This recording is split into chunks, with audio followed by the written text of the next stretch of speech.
Bonjour à tous et bienvenue dans cette nouvelle vidéo des carnets d'un quarantenaire curieux consacrée à Google Apps Script pour programmer des fonctions dans Google Spreadsheet.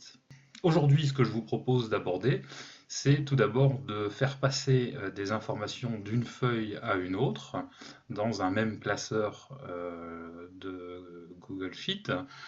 Et dans un second temps, nous allons aborder l'instruction switch. Donc, tout d'abord, comment faire passer des informations d'une feuille à une autre? Vous savez que vous avez plusieurs feuilles dans un classeur. Ici, on a feuille 1, feuille 2. Que ces feuilles, on peut les renommer. Par exemple, ici, je vais renommer la première feuille source et je vais renommer la seconde cible. Et mon objectif dans ce tuto, c'est de faire passer les informations que je vais mettre ici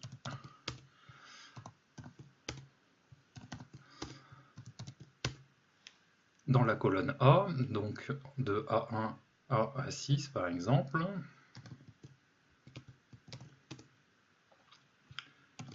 Allez, à A7, parce qu'on va mettre une chaîne de caractères, histoire de varier un peu les plaisirs. Et donc nous allons faire un script qui va faire basculer cette série de données de la colonne A de ma feuille source à la colonne A de ma feuille cible. Pour cela, nous allons donc créer un script. Donc je vous rappelle que il suffit d'aller dans les outils et éditeurs de script pour obtenir cette page-là. Ici, je l'avais déjà créé, donc je l'ai nommé tuto gaz Google Apps Script 5 script. Et nous avons une fonction que nous pouvons renommer ma fonction. Tiens, on va le mettre en français, tant qu'à faire. Fonction que l'on trouve ici. Si on en a plusieurs, on retrouve la liste de nos fonctions ici. Mais on verra ça une autre fois. Comme d'habitude, nous allons créer des variables auxquelles nous allons attribuer les différents objets que nous allons manipuler. Le premier objet dont nous avons besoin, c'est l'objet application, qui, je vous rappelle,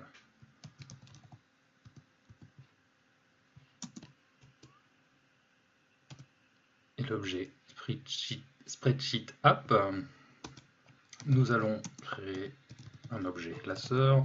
On n'est pas obligé de le faire en détail comme je le fais là, hein, mais bon, c'est pour vous rappeler ce que nous avons vu dans les vidéos précédentes. Donc le classeur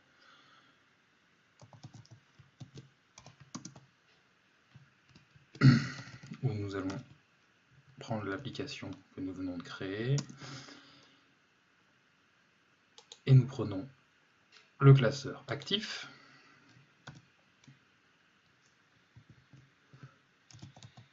Et ensuite, nous allons créer des variables pour les feuilles que nous allons utiliser.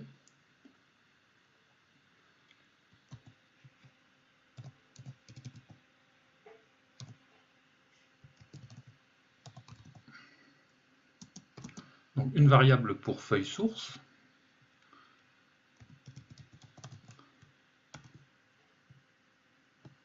Jusqu'à présent, je vous rappelle que nous avons utilisé pour cela la fonction. Oui, je dis ça ne marche pas, mais c'est normal. J'ai mis qu'un S à classeur. Nous avions jusqu'à présent utilisé getActiveSheet, comme ceci.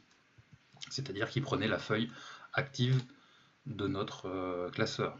Donc la feuille active actuellement c'est source, donc ça pourrait très bien fonctionner, sauf que si l'utilisateur a déjà affiché ici la feuille cible, et bien dans ces cas-là, la feuille source deviendra la feuille cible. Autant dire que c'est très confusant. Donc ça n'est pas très, c'est un peu limitant d'utiliser cette fonction-là. C'est pour ça que nous allons utiliser une autre fonction qui est getSheetByName, qui est ni plus ni moins d'aller chercher la feuille, mais par son nom. Et le nom que nous allons utiliser, c'est bien sûr le nom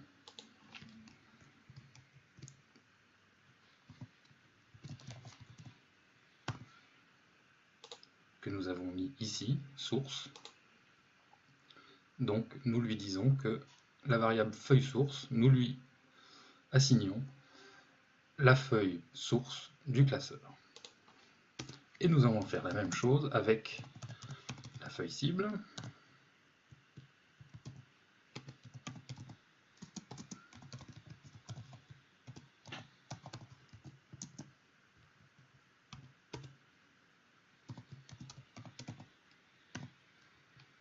Voilà qui est fait. Le principe pour faire passer des informations d'une feuille à une autre, c'est tout simplement que nous allons créer à nouveau une variable que nous allons appeler données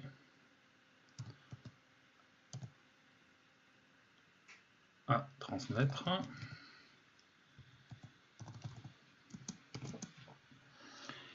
Et à cette variable, nous allons attribuer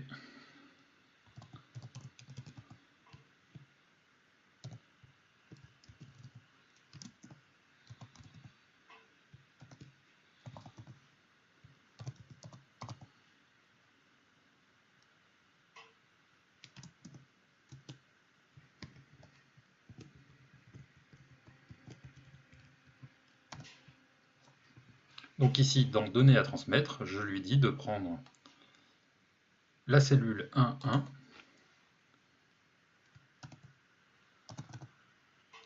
et d'en prendre la valeur. Voilà. Donc dans la feuille source, la cellule 1, 1, on prend la valeur en getValue. Et on va lui dire que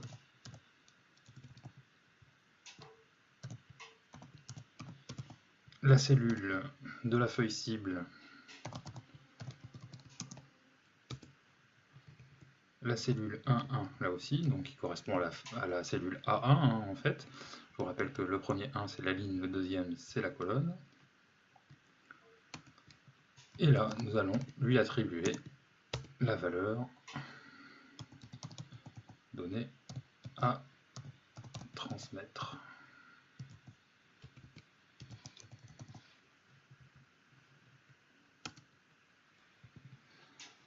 Logiquement, ça devrait fonctionner et nous allons vérifier ça tout de suite.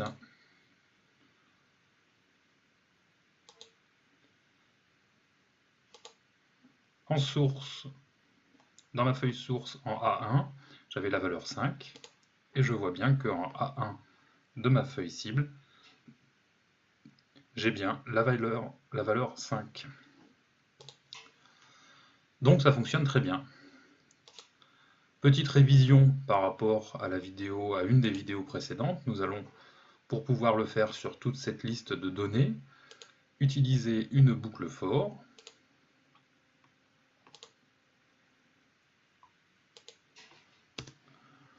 Donc ici, j'utilise l'instruction for. Nous créons une variable i qui est égale à 1 au départ. Nous souhaitons avoir une boucle de 1 à 7, donc il ne faut pas que i dépasse 8. Et nous lui disons de faire, nous disons au script de faire une incrémentation avec un pas de 1, donc avec i++. Nous mettons des accolades, une première accolade au début, une accolade à la fin qui ferme. Et là, le programme va boucler, il va créer une variable donnée à transmettre à chaque boucle. Et au lieu de prendre la première ligne à chaque fois, on va lui dire de prendre la ligne i, donc qui va varier de 1 à 7. Fort logiquement, ça devrait fonctionner. Voyons cela tout de suite.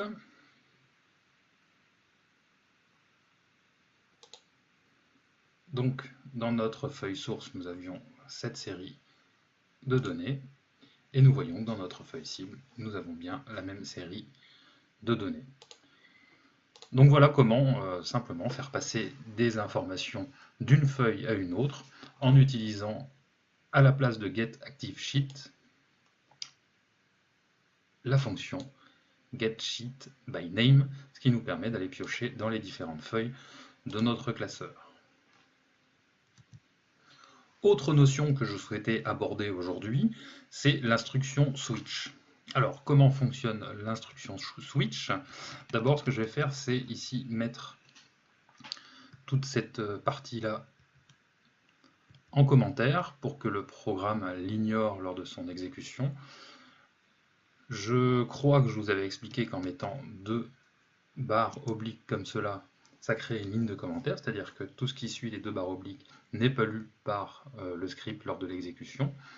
Si l'on veut faire la même chose, mais pour toute une partie d'un programme, donc là, en l'occurrence, je veux mettre en commentaire toute cette partie-là, on met une barre oblique, une étoile au début et une étoile, une barre oblique à la fin. Et donc toute cette partie-là est mise en commentaire, on le voit en orange ici sur la vidéo, et ne sera pas interprétée par le script lors de son exécution. Je ne sais plus si je l'avais mis, donc si je l'avais déjà expliqué, donc je préfère le réexpliquer pour que vous puissiez l'utiliser. C'est vraiment super intéressant, surtout quand on fait des tests dans les scripts, dans les programmes. Donc je reviens à mon instruction switch. Le principe de switch, c'est tout simplement... Alors déjà, je vais vous montrer comment on se sert de cette instruction. Voici comment elle se présente. Entre parenthèses, ici, nous avons l'expression qui est à faire étudier par notre instruction switch.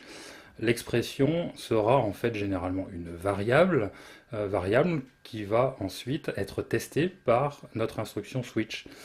Cette variable va soit rentrer dans un des cas qui est listé, donc case n, case m, case p, il peut y en avoir comme ça toute une multitude. Donc soit elle va correspondre à un des cas, auquel cas l'instruction qui est dans le bloc correspondant à ce cas va être exécutée, et le break fera sortir de notre instruction switch l'interprétateur de code.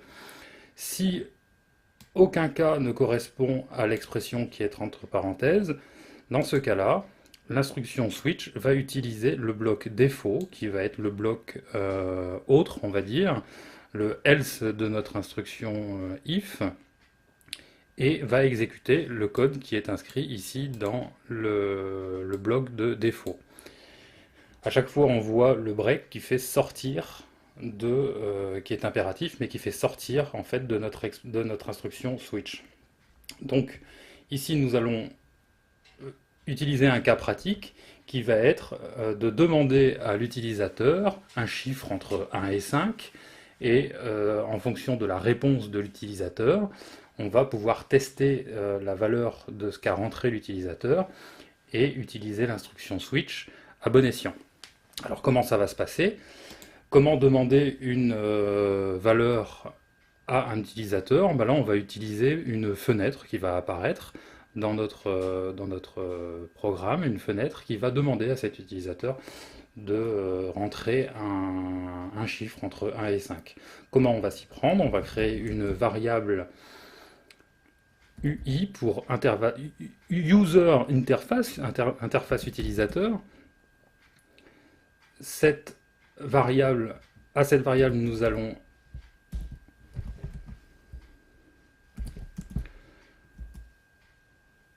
lui attribuer la fonction getUI de notre application.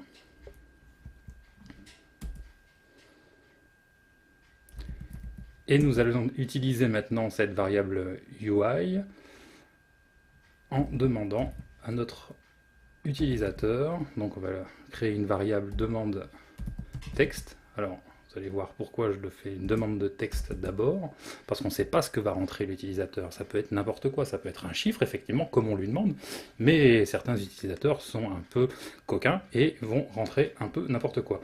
Donc on va d'abord demander à notre utilisateur de rentrer un texte, et on utilise donc notre interface utilisateur et une fonction de cette interface utilisateur qui s'appelle prompt, qui permet donc d'afficher une fenêtre de dialogue. Dans cette fenêtre de dialogue, nous allons demander à notre utilisateur donc de rentrer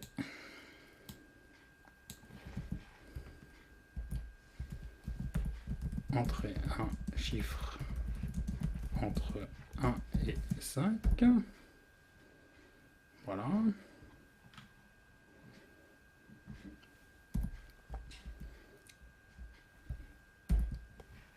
Et nous allons prendre cette réponse avec la fonction getResponseText.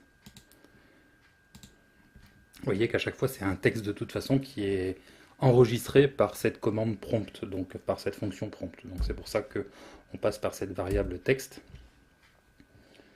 Par contre, cette variable texte, il va falloir qu'on la transforme en chiffre pour pouvoir la tester. Et pour ça, on va utiliser une autre fonction.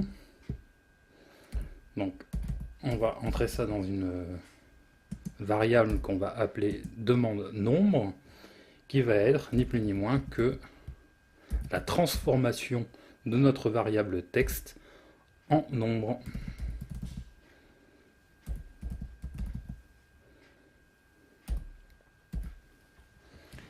Pour cela, on utilise une fonction qui s'appelle parseInt, donc qui est ni plus ni moins la transformation d'un texte en entier. Int pour integer en anglais, c'est-à-dire un entier.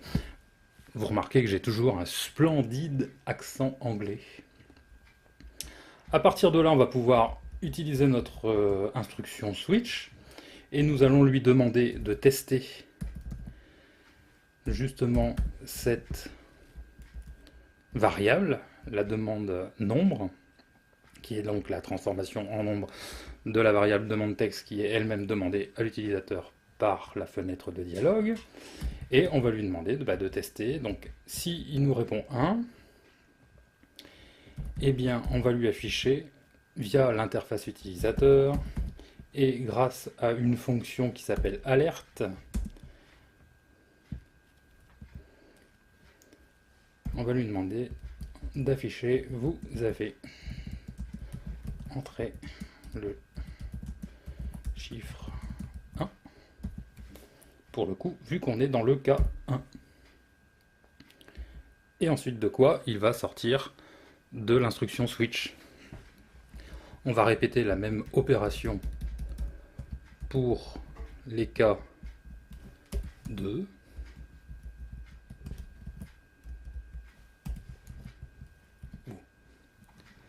Boulette, chiffre 2. Ici, on va le faire pour le cas 3 où monsieur le script va nous afficher une fenêtre indiquant que l'utilisateur a entré le chiffre 3 et etc.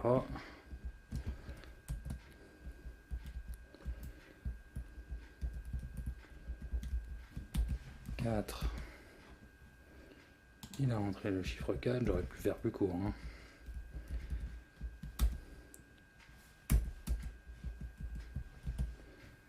Et 5, il a entré le chiffre 5.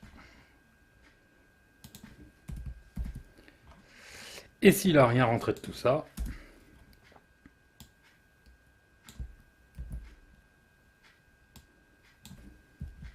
le chenapan, on va lui dire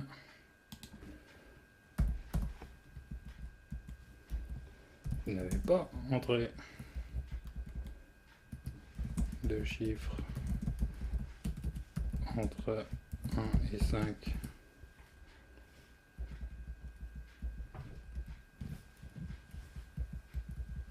Voilà. Je sauvegarde ça et en toute logique, cela devrait fonctionner. Allons-y, testons cela.